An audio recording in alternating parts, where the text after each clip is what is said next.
ब्रिजपुर के किनारे एक पुराना हवेली था। ये एक बड़ा सा मकान था, अब टूटा फूटा और वीरान। गांव वाले अजीब आवाजों और डरावनी परछाइयों की बातें करते थे। वे इसे भूतिया हवेली कहते थे, भूतिया घर। रोहन, कविता और बबलू 3 दोस्त थे। उन्हें हवेली के बारे में जानने की बहुत उत्सुकता थी। उन्होंने इसके राज खोलने का फैसला किया। एक गर्म गर्मी की रात तीनों निकल पड़े।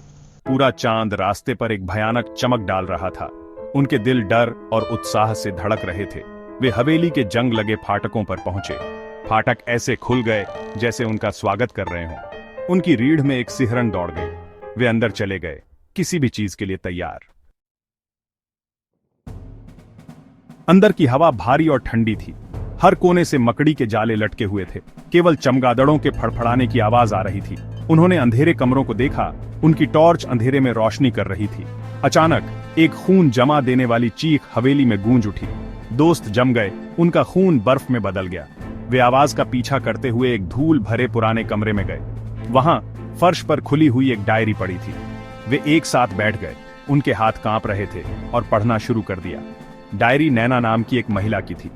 वह कई साल पहले हवेली में रहती थी। उसके शब्दों में प्यार, धोखा और एक काला राज था। नैना ने एक ऐसे प्रेमी के बारे में लिखा जिसने उसके साथ गलत किया था। उसने एक ऐसे बदले के बारे में लिखा जो समय के साथ गूंजता रहेगा। फिर डायरी अचानक खत्म हो गई, लेकिन एक लाइन ने उनकी रीढ़ की हड्डी में ठंडक पैदा कर दी। वो अकेला नहीं है जो यहां फंसा है। दोस्त डरे हुए थे, फिर भी अजीब तरह से नैना की कहानी की ओर खींचे चले आ रहे थे। हवेली में फंसी दूसरी आत्मा कौन थी? क्या यह नैना का प्रेमी था जो अपना बदला लेने के लिए वापस आया था?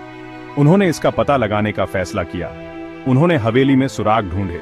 उन्हें एक किताबों की अलमारी के पीछे एक छिपा हुआ रास्ता मिला। यह एक गुप्त कक्ष की ओर जाता था। कक्ष के अंदर उन्हें एक छोटा सा लकड़ी का डिब्बा मिला। सांस रोककर उन्होंने उसे खोला। इसमें एक चांदी का लॉकेट और एक सूखा हुआ गुलाब था। जैसे ही उन्होंने लॉकेट को छुआ, हवेली जोर से हिल गई। उनके चारों ओर एक ठंडी हवा चली। उनकी टॉर्च बुझा दी। वे दीवार से टकरा गए। लॉकेट दूर लुढ़क गया। गुस्से और दुख से भरी एक आवाज कक्ष में गूंज उठी।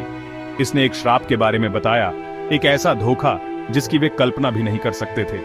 आवाज नैना की थी। उसकी पीड़ा वर्षों से गूंज रही थी। डरे हुए दोस्त हवेली से भाग गए। उन्होंने गांव के मुखिया, एक बुद्धिमान बूढ़े व्यक्ति से मदद मांगी। उसने उनकी कहानी सुनी। उसकी आंखें चिंता से भर गईं। उसने उन्हें बताया कि नैना की आत्मा ही हवेली में फंसी हुई नहीं थी। एक और भी गहरी शक्ति ने उसे बंदी बना रखा था। उसके दर्द को एक तामसिक रोष में बदल दिया था। वह उन्हें एक तांत्रिक के पास ले गया जो अलौकिक शक्तियों पर अपनी शक्ति के लिए जाना जाता था। तांत्रिक ने अपनी गहरी निगाहों और शांत व्यवहार के साथ ध्यान से सुना। वह नैना को उसकी पीड़ा से मुक्त करने में मदद करने के लिए तैयार हो गया। वह प्राचीन मंत्रों और पवित्र जड़ी बूटियों से लैस होकर हवेली में दाखिल हुआ। एक भयंकर लड़ाई हुई। हवा अदृश्य ऊर्जा से चटक रही थी। अंत में एक ओग्लुशिटेलनी गर्जना के साथ बुरी उपस्थिति को हरा दिया गया। नैना की आत्मा अंततः शांति से हवेली को अलविदा कह दिया। हवेली शांत खड़ी थी। उसकी काली ऊर्जा दूर हो गई थी। यह अब डरावनी जगह नहीं थी, बल्कि एक दुखद अतीत की याद दिलाती थी। ग्रामीण अंततः अपने डर से मुक्त होकर केवल उन रहस्यों के बारे में सोच सकते थे जो पुरानी हवेली में थे।